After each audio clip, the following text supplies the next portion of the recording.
Howdy, howdy. Why, hello there, probers. Hello, and welcome to But It Was Aliens, the extraterrestrial comedy podcast where we probe real-life alien shenanigans to prove to humanity that aliens exist, although we usually end up proving that those shenanigans weren't real life. Usually. I'm your host this week, Greybeard. Alongside, B-side, upside, but not inside me, is your honourable and trustworthy co-host, Mr. Granville Moonwalker. Today, we will be travelling back through time to 1976. I don't like the cut of your jib. Excuse me? Why are you calling me honourable and trustworthy? Are you suggesting that you're not? Yes. I'm a downright dirty scoundrel. Sounds like something that someone honourable and trustworthy would say. I'm on to you. I'm on to you, my only subscriber. 1976. Still free. Big songs that year included December 1963, Oh What a Night, Don't Go Breaking My Heart, and Play That Funky Music. White boy. This was the year that the first commercial Concorde flight took to the skies. Meanwhile, Ford took to the streets with their first Fiesta model of car. Beast! Never had a Ford. Shocking. But we aren't talking generics on this show. We always dig straight into the story, and today is no different. Today's not the longest of cases, but we cover the details no matter how big or small. We don't add filler on this show. Oh, just quickly before we move on, what is your opinion on the common semi-aquatic North American beaver? Is that slang for something else? No. Then no, I have no thoughts on it, no opinion. Develop one. Just a beaver. I mean, You're not a fan of beaver? pretty cool. It's a beaver. Generally like beaver. Fan of beaver. Fan of beaver. North American beaver. Good animal. Like I say.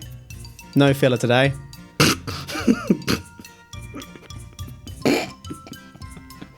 What are you laughing at?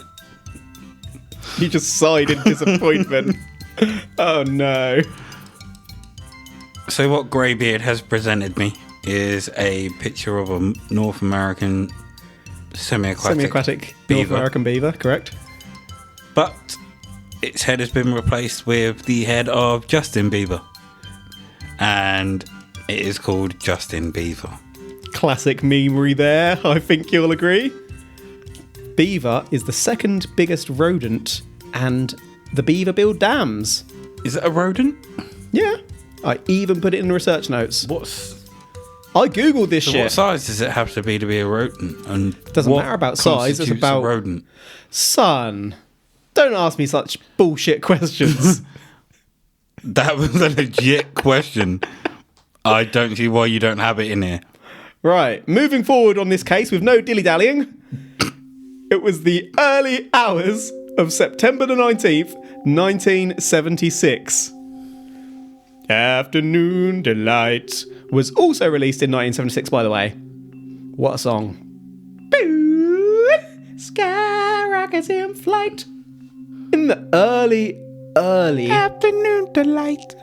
not the afternoon, in the early morning sky, well, some may even call it late night, but regardless, at minimum, 4 civilians reported to Mehrabad Airport that something was shining in that late night, early morning sky. Mehrabad's radar was under repair at this time, so no reports. Well, there were no reports, because no reports could be verified there. It's a bad time for a radar to be down. Yeah, that's when shit is going to strike, though, if they're watching you. So the radar is down. As such, a General Yousefi telephoned Cherokee Air Force Base at Hamadan. I'm glad this is your proof. Yeah, I regret this as soon as this bit started. A few hundred kilometres southwest of Tehran. I can't remember how to say that now. Oh, God. To check their radar, but nothing was showing. Having been provided with these reports, though, the general was curious, and so Yusefi went outside to see for himself. When he did, Yusefi was somewhat surprised because, yes, the general witnessed that something was indeed in the sky. Resultantly, Lieutenant Yadi Naziri was immediately dispatched to investigate the shining object along with a weapons officer. They were scrambled in a McDonnell Douglas F-4 Phantom II aircraft. Now, why would you send a weapons officer unless you knew that it was on? Just in case it's on. That's why you send weapons officer. Yeah, you don't do that unless you want it to be on. Down. Interesting take, but isn't that going to antagonise? Like, if you it would only antagonise if someone, they knew that it was a weapons officer. No. If you approach someone holding a gun with a gun, that's probably going to escalate the situation. When you are single and going out looking for some booty, would you leave protection at home or would you take it with you? Just in case. Danger's my middle name. What does it all mean, Basil? Oh no, I've gone cross-eyed. Okay, we see how Greybeard's rolling. So my partner rarely listens, but does occasionally. My partner's sister listens more frequently, and my own sister listens pretty much every week. I'm a safe boy. So, therefore, in this situation, you would be the arms officer or weapons officer going, correct? I wouldn't go out looking for that kind of thing because I'm an honourable and safe boy. I like to get to know people. I don't like to escalate situations. Swiftly moving on. Hold on, this is my case. As Naziri and the weapons operative approached the area of the sighting, something wasn't right. Naziri realised that he had lost the use of his flight instruments. Naziri was essentially flying blind. So were you. As any straight-thinking pilot would do, Naziri called it in. Nothing. Naziri realised that not only were his instruments out, communications were down. You know how this is going to go, don't you? Or do you? Because remember, I suggested that Naziri was a straight-thinking pilot. Straight thinking. Naziri was not having any of this bollocks and flew their asses back to base. Safe. As Naziri approached the base, his instruments regained functionality. Naziri reported all of this to his senior officers upon their arrival. What do you think Naziri's superiors did when they realised that Naziri legged it? They chucked him in jail. They weren't going to send, or they sent him back out. One or the other. They didn't praise him for coming back safe or bringing back anyone else safe. Ah, damn it, you pussy! It was either you're going to get back out there or you're going to jail. You better get back out there, boy! But what they're going to do is they're going to slap him in the face with their dicks first. Because that's what happens in the military. If you don't show bravery, your superiors, regardless of gender, they slap their dicks in your face. I never said their dicks with a dick. Have been slapped across your face with a frog dick. Doesn't matter who they are, doesn't matter what they've got, they're slapping you across the face with their dicks. Even if they don't have dicks, they're still doing it. Could be a dildo or a strap on. Crikey. Did you want to continue? I'm not filling time. I'm just like double checking. I mean, you want to? Was I along the right tracks? Was he either sent back out or gone to jail? Incorrect on both accounts, sir. Was he given a medal for his bravery? Even bringing back people. Even further away. They kicked him in the dick. Come on, this is the military. Okay. He got court-martialed. Also incorrect. Stop guessing. Major Parvez Jafari, or Jafari, That's going to be your new name when we're out. possibly Jafar. What's your name? Jafafa. It's now going to be Jafari. Yeah, that's what I do. If you ever see me out and ask me what my name is, chances are I'm going to give you a J name that if it isn't my name, and it's going to be a word that probably isn't a name at all. Everyone falls for it. Yeah, the person the other week believed it. Yep. Took about 12 seconds to convince them, but my name is Jafafa. What? Why are you laughing? Why do you think that's funny? That's what my parents chose to call me. Oh. Major Parvez Jafari, squadron commander within the Imperial Iranian Air Force, alongside weapons officer Jalal Damirian, were then dispatched in a second F-4 Phantom II.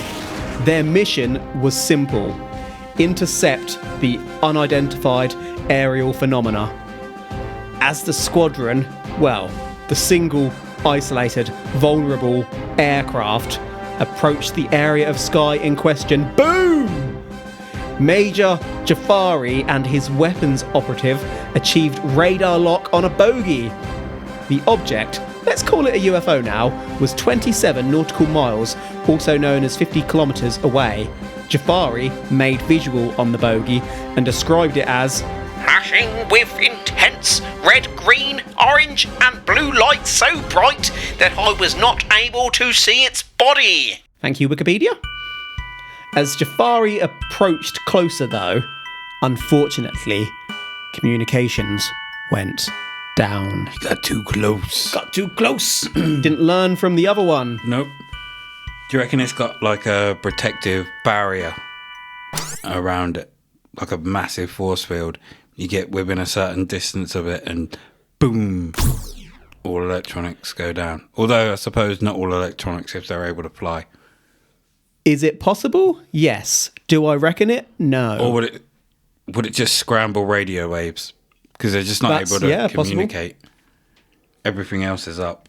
Yeah, could be scrambling the waves around them. Might not even be by design. Could just be an effect of it. If they're using similar frequencies themselves, that could well happen. Absolutely. Mm-hmm. I believe, UHF waves, is it? Mm-hmm. Ultra high frequency electromagnetic, which is often what we send TV signals through. If they're sending similar sorts of communications, that could well happen. Yeah, absolutely. Sounding rather Star Warsy. Imperial F-4 Phantom IIs. See, I was trying to get you hooked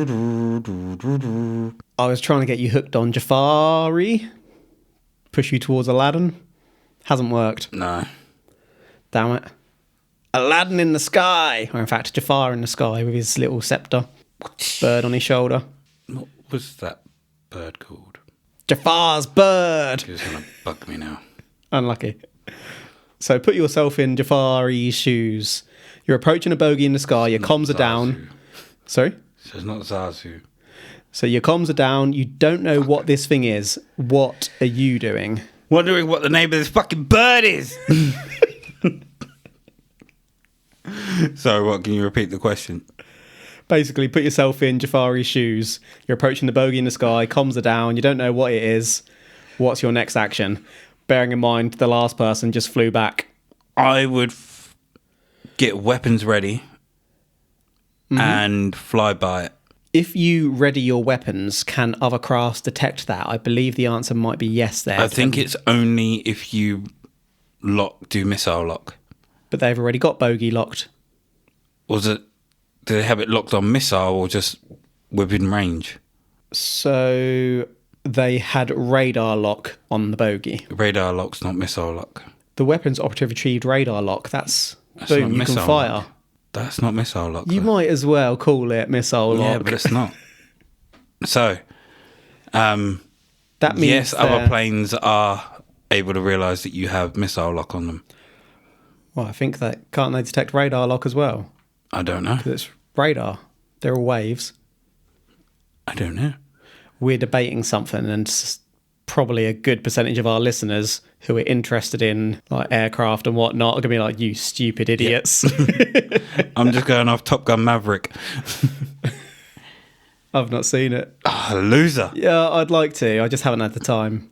Either way, I would weapons ready, not lock, drive by, but allow myself time to maneuver in case I'm attacked. So you're going in to get a closer look, essentially. Yes. Even though your comms are down and you can't get any advice. Yep. All right. Interesting. Because I'm not going back and being held as a little bitch like the last one. See, that's where we're different. I'm absolutely going back and being held as a little bitch. But I'm the little bitch that lived, son. I'm guessing Jafari had nothing to live for. And if I'm in Jafari's shoes, I've got nothing to live for. Therefore, I'm going for it. Let me just tell you before we continue that Major Jafari was a no-bullshit pilot with nothing to live for. I don't know that last bit. With comms down and no guidance other than the specific order to intercept, Jafari knew what he had to do. Jafari was going to pick this bogey. Just as Jafari made the decision to fire, though, Jafari was startled by a round object which launched out of the initial primary target. This secondary object went straight towards Jafari's Phantom II at a very high speed, not unlike a missile. Jafari then fired an AIM-9 Sidewinder infrared guided missile. Yup, this pilot fired upon an unidentified flying object. Well, Jafari tried to. As Jafari hit that fire button, the onboard equipment shut down. Jafari was flying without wings, figuratively. It appeared that this secondary object had hit his aircraft and shut down the instruments. No weapons, no control, no radio. It was at this point Major Jafari knew that Major Jafari had effed up. He got hit by an EMP. Basically, yeah. If you remember Too Fast, Too Furious, that's what Brian's Nissan Skyline got hit with, and then he was able to hang himself out of the car and rip it out, and then he got all his power back and then just drove off. I don't fucking love that. Nissan Skylines. I don't remember that at all. But if you want to talk about Harry Potter, then I'm game. Yeah, praise Lord Voldemort. No, that pretty much seems like an EMP that he's been hit with. Something similar, yeah, absolutely. I mean, I guess this thing was able to tell that he had missile lock and took evasive action. They could tell he had radar lock. Nothing happened when he had radar lock. Only happened when he decided he was going to pick the bogey. Therefore, got missile lock. He had radar lock and hit fire. He had radar lock for a while, and then he lost decided to hit communication. fire. And then he went in and got missile lock, and then they fired the EMP bogey at him. It's like They what colour flicked is the mango bogey. all over again. So what do you reckon happens next? Either two things are going to happen. He's going to go down, but somehow the further he gets away from the craft, things start coming back on. Or Good call. it's, I would say goodbye, Mr. Jafari. But I wonder if he's still got the ability to eject himself out of the plane. Yeah, to be honest, as soon as I saw that craft from miles away, everything's working fine. Sod turning back, I'm hitting that ejector seat. I'm gone. I'll see you later, player. Whee! Out. Random thought before we move on. Do pilots listen to music whilst flying? I Or would assume not, considering they need to listen to ground control. Yeah, but it's fun, isn't it? I mean, just because you hear danger zone. I was going to say, what song would you listen to? Probably Danger Zone. Most people are going to answer that. 100% I'm listening to Danger Zone. I'd be inclined to go Redbone, Come and Get Your Love. Bow, bow, bow, bow, bow, bow, bow, bow, bow, bow. I'm bopping away, happy as I'm firing out my ejector seat.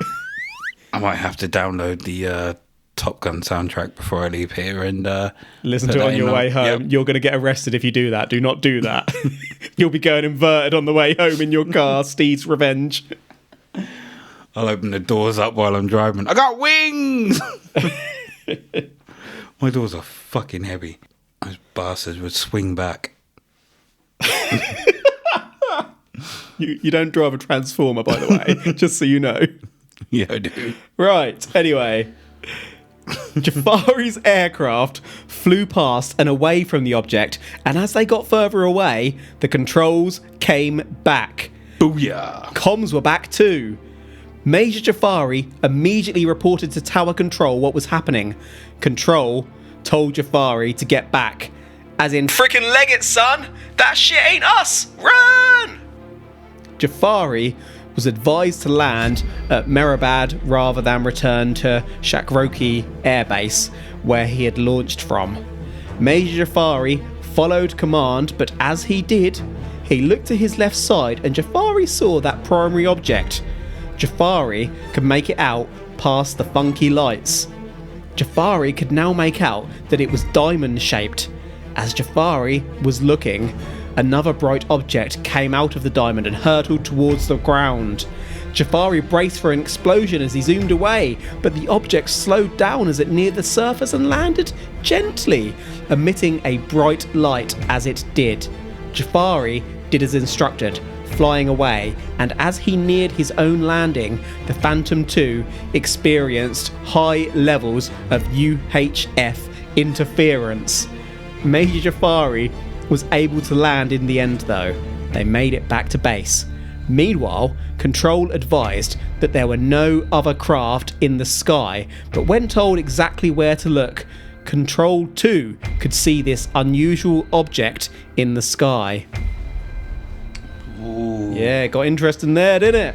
I suppose all the multicoloured lights that they're seeing, if that is I want to say, not necessarily glass, but if a diamond was in the sky and it was spinning, you're going to see all different types of colours as it turns. You are. I don't actually know if it was spinning or not. That's a good question. If this was a diamond-shaped craft and it wasn't just kind of like your standard sheet grey metal, Yep. but could it just be the light going through it like a prism that we're seeing? It could potentially be a way to reflect light so we don't actually see the object from the ground, further distances away. Yeah, potentially. This has just made me think. Are you familiar with, I think it's called the Calvine photo? The most famous photo in UFO history. It's been classified for another 25 or 50 years quite recently. No. It was due to come out. I forget when it was taken. I was debating trying to do a whole episode on it because this photo isn't public, but there are drawings and remakings of the photo, and it's supposed to be the most legit photo of a UFO ever. Damn. In Britain, and it's of a diamond craft with a jet going to intercept it, apparently taken by a civilian walking below it. I'm destroying what is a potential episode one day, but I'll send you it later on today. Cool. But yeah, this reminds me of that. Hearing all this, you'd expect the Air Force to investigate, wouldn't you? Sure enough, the next day, Major Jafari and his backseat officer arrived at the site of the incident in a helicopter to examine where the light hit the ground. Just to be clear, they were taken in the chopper. They didn't go rogue by themselves. They investigated and nothing could be found at the allegedly truthful site of the impact. Something was detected in scans though, and so occupants of nearby houses were questioned. Knock, knock, knock on the doors, yo! Occupants reported hearing a loud noise and seeing a bright flash of light during the night, but there wasn't anything more specific than that. A Lieutenant Colonel Moy, meanwhile, states that the thing that was detected in scans was a beeping transponder from a C-141 aircraft which was found in the garden of one of those nearby houses. Examining the event further, a nearby jet airliner was also reported to experience radio failure at the time of the incident. Radiation tests were reportedly completed at the impact site, but these results have not been made public. Suspicious bastards. Can you remember, I think it was one of our very early episodes, where we investigated a potential kaiju, the Butterfree. Yes, yes. Do you reckon that diamond dropped something and it burrowed itself into the ground, gestating, waiting for its time to rise? In Iran. Like a sandworm. A tremor. Is it possible? Yes. Do I believe it? Yes. Absolutely. Let's conclude. This is Dune. Wherever those worms were in Dune. This is Beetlejuice, the sandworms. And Dune. Beetlejuice. I better not say it again. Shit gets real if you say it the third time. It's showtime. And Tremors. And Beetlegeist. And the Freshers from Borderlands. Philip J. Klass. Beetlejuice. Oh, you didn't do that. Oh no. Beetlejuice just pops up behind you and slaps his dick in your face. Stripey. You know, when he does the It's Showtime and his arms roll out long. He does that with his package. So it just keeps on slapping you in the face as it's rolling out and rolling out and rolling out. Head's just getting knocked back. Regret saying those words, yo. So, as I was saying, Philip J. Klass, of course, investigated this one.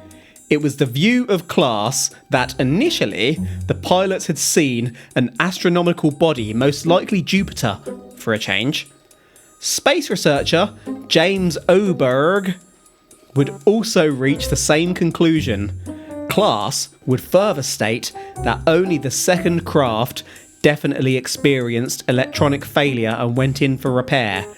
They could find no record of repair on the first craft, which you'd expect if comms and instruments went down. The specific F4 Phantom II that was documented to experience difficulty was renowned for troubles, having only been repaired a month before this incident, as Klass discovered in 1978. Good probing, Klass. The Phantom II's radar also could have been stuck in manual track mode, but I ask you this: would experienced Air Force pilots really make such rookie errors? These weren't noobs. We're talking a major, damn it.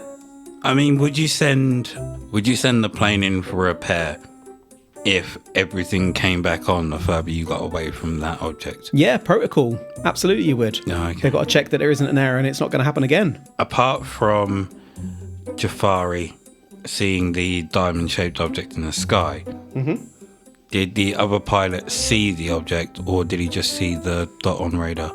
Because we only have Jafari's visuals right now, don't we?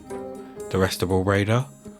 Yeah, I'm going to get onto that in a little bit. I don't want to get ahead of ourselves. Okay. But at this point, I guess you could look at it that way, because obviously to report this account, Jafari or his co-pilot must have given the account. According to researcher and skeptic author Brian Dunning, who I believe runs or at least hosts Skeptoid, the 19th of September coincided with meteor showers known as the Gamma Pisids. I've definitely pronounced that wrong, but I'm sticking with it.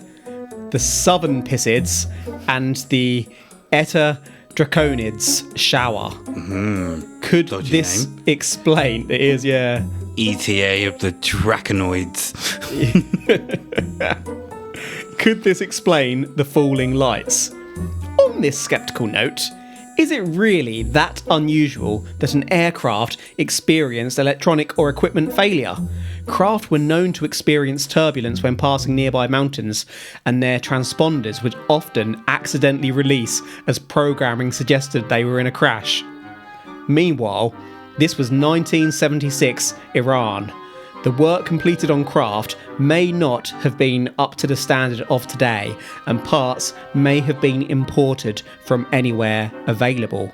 I'm not saying that to criticise, just to highlight the times when this all occurred. It's not an area of expertise for me. I googled the military and political circumstances of the time, and I saw a few articles suggesting, for example, that there was a reduction in international security assistance to Iran around this time, and a revolution took place 2 years later. Meanwhile, as a civilization, we've advanced a lot over the past 4 decades. Are malfunctioning craft really that unexplainable? This isn't the first time that meteor showers have been accused. Yeah, we've heard that 3 or 4 as being times. UFOs, but it's not as if it was multiple. It was one.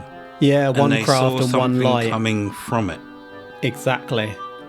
Unless a big meteor split up into a littler one, I guess, just playing devil's advocate. But even then, it's pretty unusual, isn't it? And did the object went straight down, didn't it? From the craft. It didn't Went straight or down, then go- slowed. Yeah. Yeah. So I'm less likely to believe that that's meteors at that point. I think they tried to say the same thing about Kelly Hopkinsville, didn't they? Mm-hmm. With the little Pokemon goblin owls. Or maybe this UFO knew that the meteor shower was going to happen and decided to disguise itself in amongst them. Also a very clever idea if aliens are visiting us using circumstances as cover. Absolutely. I just love the thought of this bloke walking into a pub like a week later. Last week, I fired a UFO. Sat smashed in the corner. No one's believing him. So, frickin' hit that thing. God damn it. He's that guy that's just sitting there, doesn't say anything, and then people come in and go, I'm looking for such and such. And they're like, are you the guy that found the UFO? Yeah, what of it? And they're like, did it hit? Well, it actually didn't fire. I just hit the fire button. But He's like, all this time you thought you were going crazy. No one believed you. We've got proof It's like that the you old- were right. the old dude from Independence Day. Yep. I'm back, boys! In 1976, Iran was a pretty open place. What's interesting with this one is that Iran announced it publicly and sought input from the United States Air Force. That Lieutenant Colonel Moy from 3 sections ago, who reported on transponder and the public aircraft experiencing radio failure, was invited by Iran to a debriefing, and it is Lieutenant Colonel Moy's report we have pretty much covered today. This is mostly Moy's official outline of events. This one was never even classified. It was just out there. Though a US Air Force article about this event was classified due to this article appearing in a newsletter for a classified security service, meaning that everything in the newsletter was, by default, classified. Some hardcore ufologists may use the claim that articles about this one were classified to lend credibility to this story, but unfortunately, that's not the full story. So this is just his report. Moy's report, and it's classified in some areas by default because it appeared in a newsletter for classified sections, basically. But the general So- information was public. We don't actually have Jafari's report. We just have No. Jafari's report through the words of Moy. Basically, yes, we have Moy's report. Moy was called in, wrote a report. That's what we got. What's Moy's character like? Well, he's a colonel. Yeah, but is he honourable and trustworthy? He's worked his way up to be a colonel. What were relationships like between Iran and USA at this time? Because I find it... Partially okay, I think, because there was a revolution 2 years later. It's the fact that they've called them in for assistance. Exactly. That's what's... So I mean, probably it's very one unlike- side of the country, not literally, but No, I mean, it's very unlike a country to call in another country for assistance on... not like a if you're, UFO. and I mean this with absolute respect, less developed. So I don't know for a fact, and I should be careful what I say here, but in 1976, Iran may not have been as developed as what America was during that time. Probably thought we're going to need some And help. it's possible that there was a section of Iran that was politically allied to America and another section that was not. And that's what, well, not only, but there would be different ideologies leading to civil wars and whatnot and I mean, revolts. if anything, this is Revolution. just reinforcing my stance. Your stance? Yes. What's your stance? You don't just pose. It's my stance. All right, on that note, that's our main story today. But out of curiosity, I thought I'd have a quick probe and see if there have been any similar events in the area. In October 2013, an article appeared in Combat Aircraft Monthly, the world-renowned military aviation magazine, whereby Babak Taghavaei, that's Taghvaee, Taghvaee? So Babak reported that an Iranian aircraft attempted to intercept United States spy drones. Within this report, Iran refers to the supposed drones as luminous objects, theorizing that the objects were using light to assist with nighttime photography. Apparently, these alleged drones could hit Mach 10, that's 10 times the speed of sound, and could fly outside of our atmosphere. They could also hover at 0 and jam radar and navigation systems using strong magnetic energy. One encounter detailed during November 2004 above the Iraq nuclear facility outlined how an Iranian F-14 Tomcat locked onto a luminous spherical object only to have its radar jammed. Meanwhile, this gets a bit sad. During January 2012, an object was detected crossing over the Bushehr nuclear station. An F-14 was scrambled to intercept. Literally seconds later, the F-14 exploded, taking the lives of both the crew. We've heard about UAPs always being sighted over military or nuclear facilities. Luminous objects. What if this wasn't meteors and Jupiter? What if this was a military force experimenting with advanced drone technology? We have had probes with drones being pretty quick, rapid, being mistaken for UFOs. I was ready to say this was a UFO, and now you've sprinkled a little bit of conspiracy theory on there. Which is your favourite sprinkling? To be fair, I've got to give you all the evidence. I'm not just going to lie to you. And we know that some of the technology that we're seeing now that's quite normal to us, essentially, has been around for decades. Yep. And it's just been kind of worked on and perfected and improved upon. We've got no idea what sort of technology is available that we don't know about. Exactly. So, you conspiracy theory sprinkling dick. Yeah. Is that it? Yeah, that's actually all I have today. So, summarising, we've had the sighting of a peculiar shining object in the night sky on September the 19th, 1976. In response to the reports, Lieutenant Yadi Naziri and a backseat weapons officer were scrambled in a McDonnell Douglas F-4 Phantom II jet to investigate. As the pilot approached, flight instruments and communications went down. Naziri wasn't having that, so flew back to base. As they approached, the instruments and communications returned. Major Parviz Jafari, squadron commander, and his weapons officer, Jalal Damirian, within the Imperial Iranian Air Force, were then dispatched in a second F-4 Phantom II to intercept the shiny object. Jafari pinged the object on radar at 27 nautical miles. Major Jafari could see the object, a flashing light of numerous colours the size of a Boeing aerial refuelling craft.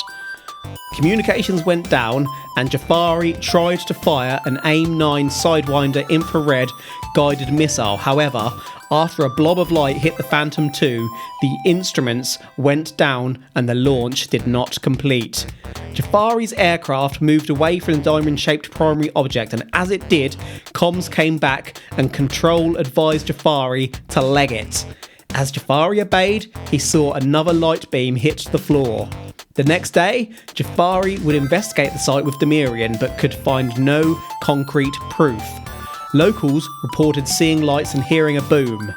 A nearby airliner also experienced radio failure.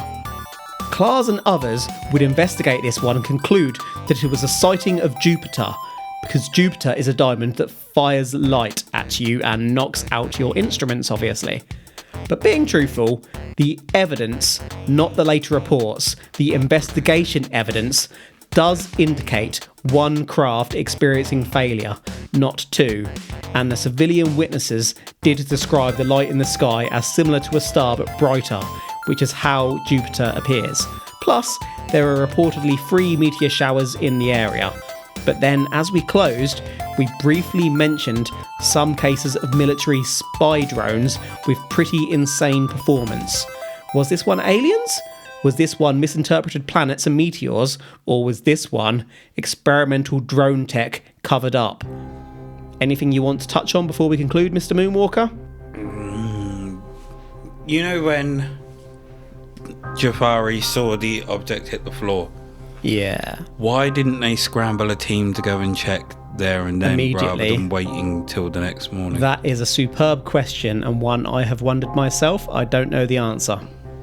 But if they were confident it was a UFO, and I don't want to talk you out of conclusion here, surely they'd have gone for it.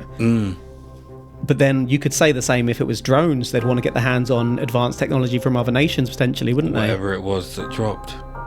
Yeah, but then maybe they did and just they didn't put that in the official report to make it seem less like they'd found something of significance. Might have thought it was a bomb dropping, to be fair.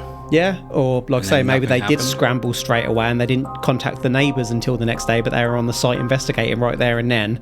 They just didn't want to give off to other powers that they had got their hands on something. So I was very, very on board with this being a UFO until we got the last piece of evidence about military technology. I don't know why it didn't cross my mind considering the amount of times we cover things like this. every other episode, yeah. But maybe it's because It's a convincing story. I just wanted to be in. But Who are you? What have you done with Moonwalker? I cannot 100% say that this is aliens. Therefore, I cannot say this is aliens. So I think this is more than likely going to be military technology. So are you saying that it was aliens? I'm saying it was drones. What about if I ask you again? Then maybe pineapple drones? Right. Well, much like yourself, I am not saying that this was aliens. This one, to be honest, when I saw the headline, "Man fires at UFO," I was so in. I was like, oh yeah! I read a few initial accounts and it seemed so legit. But then I came across the class summary and a few other bits mentioned, and the skepticism for this one is far more convincing than in many others we've covered. So as much as this was a great story, just the skepticism was equally great. I think you have to look at the more likely explanations before jumping to the extreme, and in this one, the meat just isn't on the bone. I am now determined to find a case where someone actually does fire on a UFO though and hits it. It's got to be out there. We're a horrid, violent species. There is going to be a case out there. I'm not talking Mars Defense Force style either. I'm talking friendly UFO or alien, and bam, arsehole human opens fire. Fuck you, E.T. Pow! It's got to have happened, hasn't it? Got to have happened. Somewhere in Texas, probably. Sorry to our Texas listeners. Anyhow, that's a wrap. Any final thoughts before we conclude, Mr. Moonwalker? No. Okay. That's a wrap for today. Thank you for listening to But It Was Aliens. If you enjoy our unique brand of humour and silliness, you can hear more of what we do over at patreon.com/But It Was Aliens. Stick a few pennies in the pro pot and you help us to keep on doing this. Over on Patreon, each month we complete a side probe into a more widely paranormal event.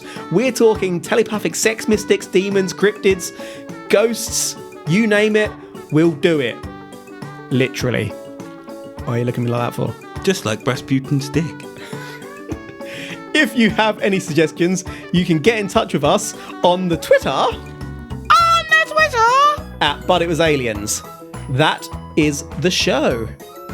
So until next time, does the Air Force insist on wearing Air Force Ones? They should do. Where do I get Navy Force Ones? The truth is up there. Hashtag